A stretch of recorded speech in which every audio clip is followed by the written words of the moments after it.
আমি তো ভাবছি সবাই ভাবছে এসা মারা গেছে এই জন্য এসাকে ডাকতেছে না। আজকে এক্সপিরিয়েন্স এসা মার্ডার নিয়ে খুবই ভালো, কারণ আসলে এতদিন তো আমি শুধু অডিয়েন্সদের রিয়াকশন দেখেছি, আমরা টিমের সবাই। বাট আজকে আসলে আমাদের পরিচিত মুখ ছিল, অনেক মিডিয়ার অনেকজন ছিল, অনেক আর্টিস্ট ছিল, ডিরেক্টরস ছিল।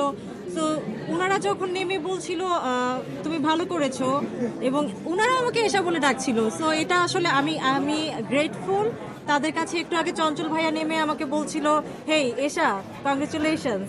সো এটা আসলে আমার কাছে অনেক বড় পাওয়া, এবং আমি আসলে আপ্লুত খুশিতে, এবং সবাই আসলে এসা বলেই ডাকছে আমাকে।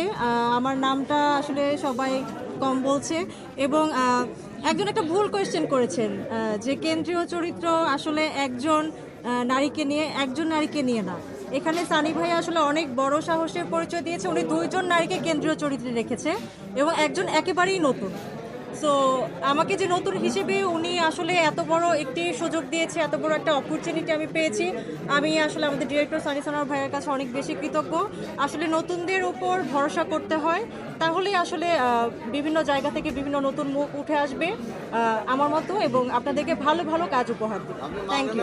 মানে এই সিনেমার মধ্যে কোনো প্রধান চরিত্র নাই, সিনেমার মূল চরিত্র যে সিনেমার গল্পটা এক্স্যাক্টলি। তো আমরা কোনো চরিত্রের দিকে না যাই, ওভারঅল যদি বলি যে এই মানুষগুলোর সাথে কাজ করে এক্সপিরিয়েন্সটা কেমন ছিল, কারণ অনেক কিছু জানিয়েছেন আপনারা।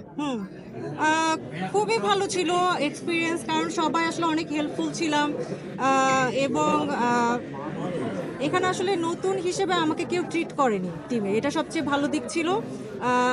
প্রথম দিন আসলে সবাই তো জানতো না আমি কি করেছি, এরপরে যখন আসলে ক্যামেরার সামনে দাঁড়াই, এরপরে আসলে পুরো সিনারিটা চেঞ্জ হয়ে যায়, এবং সবাই আসলে হয় কি ভালো কাজ করলে হয়তো গুরুত্ব বেশি পাওয়া যায়। তো এই জিনিসটা আমি ফিল করেছি সেটেও, ডিওপি থেকে শুরু করে প্রত্যেকের কাছে। সো আই থিঙ্ক এটা অনেক বেশি ইম্পর্টেন্ট, এবং সবাই অনেক বেশি সাপোর্টিভ ছিল।